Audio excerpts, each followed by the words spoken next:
Hi, Aries. It's Denise with Divine Soul Astrology. Today I'm here to talk about the nodes, the lunar nodes that are being squared by Uranus. All right, so why is it important? Because the nodes have to do with our life mission, our soul's mission. That is the North Node. So we're already doing this. I have the date June 12th here because that's when the Uranus will be making a perfect square to these nodes. They're really points in the sky. They're not planets, right? And the North Node is here in your 12th house of endings and release, and the South Node is here in your 6th house of daily routines, health, and work. This is also your house of um, responsibilities, obstacles. Yeah. And so here we have the North Node in your house, not just of endings. This is a hidden house. It's like where you can't see kind of what's going on sometimes. It's also the house of intuition, which is kind of, the opposite of that, of course. But it is a hidden house. And also, this is the house of compassion. It's the house of self-undoing and bad habits. And actually, when we look at this, the axis here, right? The axis between the nodes, it is on a health axis. Emotional Pisces is emotional health, and Virgo is practical or physical health, rather. But these are the houses of obstacles. They are both the houses of obstacles. So these nodes could be telling you to step out of something. It could be. So now Uranus, let's look here, Aries, for you. And this is going to be for Aries, Sun, Moon, and Rising. All right. Now Uranus is in your third house. And you guys remember that this is called mundane astrology, where we are doing a general reading based on the natural chart. And so I don't have your own chart here, so it will be, it can be different. Yeah, it can. Somebody asked me about that. Oh, well, that's not really happening for me. It was a Libra lady. And I said, well, then, it's because you need your own chart read, right? But we can gain insight here. Yes, we can. And it's possible too that, that these houses are according to your chart. I mean, this is, yeah.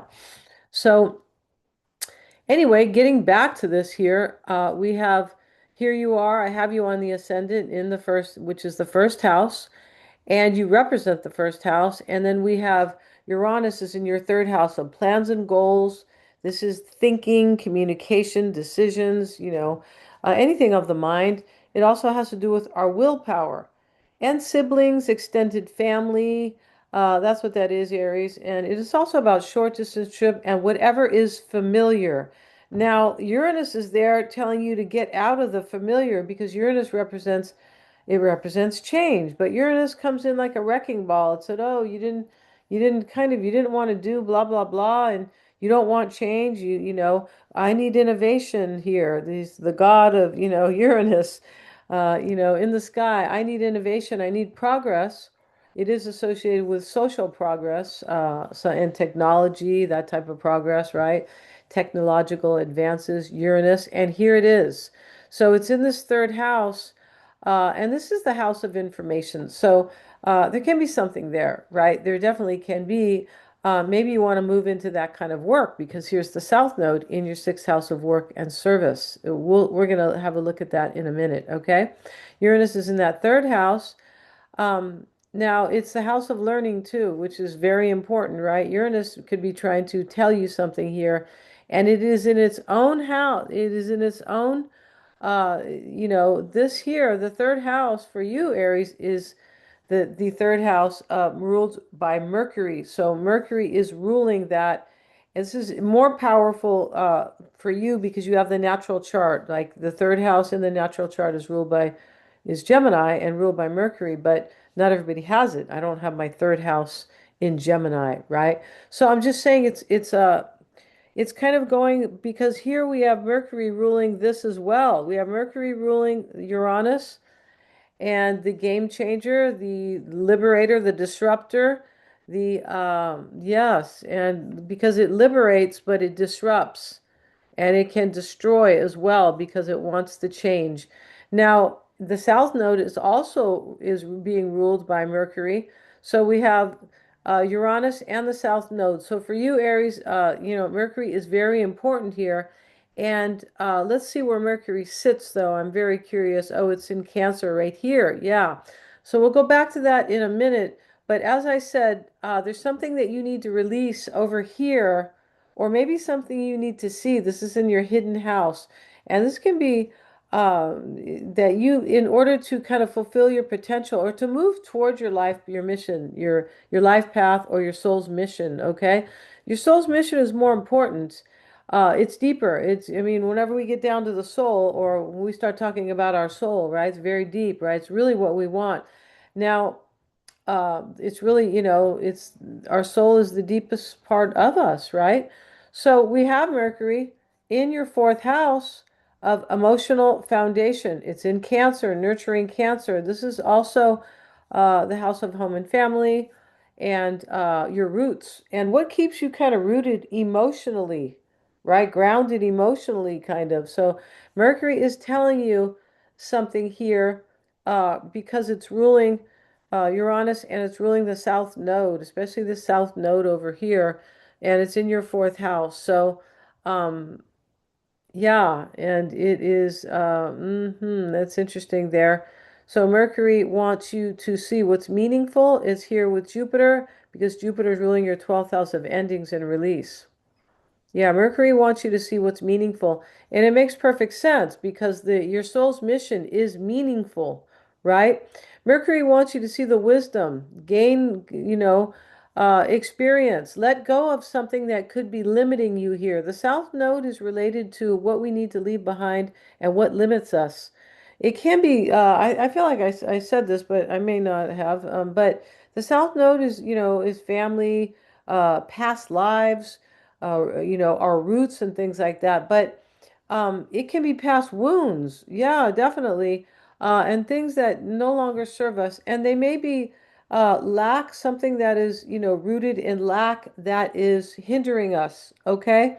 So, and it is definitely because we don't want to live in the past. We want to go to the North Node, which is more the future. And the issue here between the North and the South Node is the South Node is wanting to stay with the known. What is familiar? I've been doing this my whole life and it's working for me, but you're not growing, right? And that's what Uranus wants. It wants innovation and progress. And Jupiter, which is ruling the North Node, wants expansion and growth. So here is in your fourth house of emotions. Maybe this is emotional for you. I mean, my soul's mission is, but Mercury is your intelligence. It is telling, it's ruling your sixth house of, of practical matters, your routines, your lifestyle, really ruling your lifestyle, your work and your habits and your health. Mercury is ruling that. Um, and your third house of goals and things. So I was saying that, but Mercury is talking to Jupiter saying, yes, Aries needs something, Aries, you need something more meaningful. That can be the case here, all right? And also, it's really kind of step into your true potential and you will grow. You will expand. That's really what this is saying. And and Venus is there to protect you, to protect that house. Venus is a benefic, as is Jupiter. So that's beautiful how Venus is protecting you there and Jupiter as well. All right. Um, yeah, very cool there. And so, yes, and let's see what Mercury is doing here in terms of aspects. It's squaring your first house.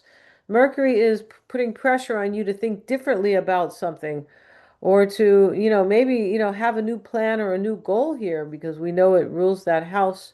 It rules both house, goals over here and your work over here. It is squaring Vesta and Saturn. So what this is that this is like pressuring you to provide like step into something and quietly devote yourself to it because that's what Vesta is. And Vesta is also associated with our harmony and our balance. So, if the nodes are feeling difficult or if you're feeling like you're not on the right path, this is kind of, the square can wants us to make an adjustment, right? And nothing good feels, well, not nothing good, but often growth is, disguised or mistaken as instability, right? Oh, I don't like this. It doesn't feel good. It's changed, but it can help us grow big time. All right. And your Mars, let's look at your Mars, your natal Mars, and Mars is here in your second house of well-being. This is what it wants for you, right? And Mars is also ruling your eighth house of transformation. Yeah, see, this is an opposition here between your money houses, your transformation, your well-being. Yes, definitely. And your intuition, all right? Because the eighth house is a hidden house as well. And here's the north node in the hidden house. There's something you're going to be learning with the nodes or seeing, right? Recognizing it is a six, the perfect square, the two and the two and the two between these 3 points, or Uranus is the planet and they are the points. You're recognizing this, but it's possible you could not see it before. All right, yeah, and Mars is it's in a conjunction here with the moon at the time. And mm-hmm.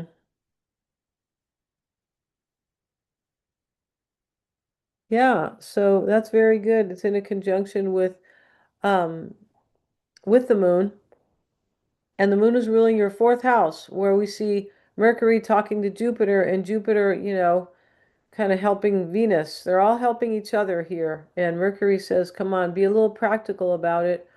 Um, but Jupiter says, definitely find meaning, all right? And find well-being for yourself. Here is that Venus is associated with our well-being. So thank you so much, Aries, for joining me here. Yeah, and please like, share, and subscribe. Hit the little bell, and you'll be notified of my next upload. It's very windy where I live, and it is like, I think these allergies are like closing my eyes here, right? If you want a reading with me, check out the description box. I have all kinds of great readings and they are all meant for our transformation and our empowerment, all right? Because these astrology can really help you move into your higher self. It can help you live a better life, all right? There's even another astrologer here it's his channel's name, right? Thanks so much, Aries. See you in the next one.